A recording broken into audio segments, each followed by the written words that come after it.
అసలేమో అది చేద్దాం ఇది చేద్దాం పల్లె తోపు అది ఇది అన్నారు.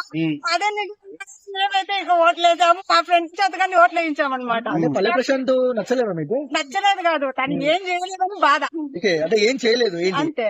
అమౌంట్ తీసుకుంటే రైతుల కోసం ఇస్తాను అది ఇది కాకపోతే నేనైతే ఎక్కడ వినలేదండి తను చేసినట్టయితే. ఇంకా కాకపోతే అందరూ ఇప్పుడు ఏమంటే సీఎం చేయమంటున్నాడు అతను అడుగుతుండే. సీఎం చేయడానికి తను ఎందుకు బిల్డప్ లేదు? సో ఈసారి మీకు నచ్చిన కంటెస్టెంట్ ఎవరు? ఎవరు నచ్చదండి, ఒక్కసారి జనాలు మోసపోతారు, మళ్ళీ మళ్ళీ మోసపోతారు కదా. మోసపోయారు మీరు? అంతే ఇక నేను కాకుండా ఓట్లు మా ఫ్రెండ్స్ వాళ్ళు పిలిచేది కానీ ఇంకా ఫోన్ చేసి ఇచ్చించా. మరి ఏం వెళ్ళి చెప్పితే మళ్ళీ నన్ను తిట్టరా? రాసినట్టే కదా నేను. అంటే బిగ్ బాస్ చూస్తున్నారా? ఎప్పుడు ప్రెసెంట్ అక్కర్లేదండి. ఎందుకండి?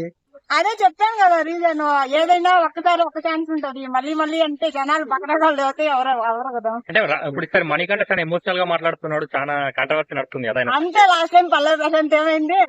పల్లె ప్రశాంత్ ఈజ్ ఈక్వల్ టు మణికంఠనా? ఉండొచ్చు ఓకే. అంతే. సో ఇంకా లేడీస్ స్టార్ట్ అయింది ముందు రోజుల్లో. సో ఇంకా లేడీస్ కూడా బేబక్క వీళ్ళు వెళ్ళారు కదండి, వాళ్ళ గురించి మీ అభిప్రాయం?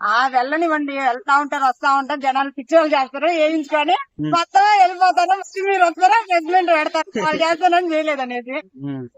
సీత ఒక అమ్మాయి కూడా వెళ్ళింది కదా లోపలికి. ఎవరైనా నేనైతే చూడదలుచుకోలేదు. బిగ్ బాస్ కంటెస్టెంట్ ఈ సీజన్ లో అంటే 8 ఇష్టం లేక చూడలేదా? అతనికి ఇష్టం లేక కాదు, ఇష్టం పోయింది కాబట్టి చూడలేదు. అంటే 7 వల్ల 8 మీరు చూడడం మానేశారు. అంతే ఇక. Thank you.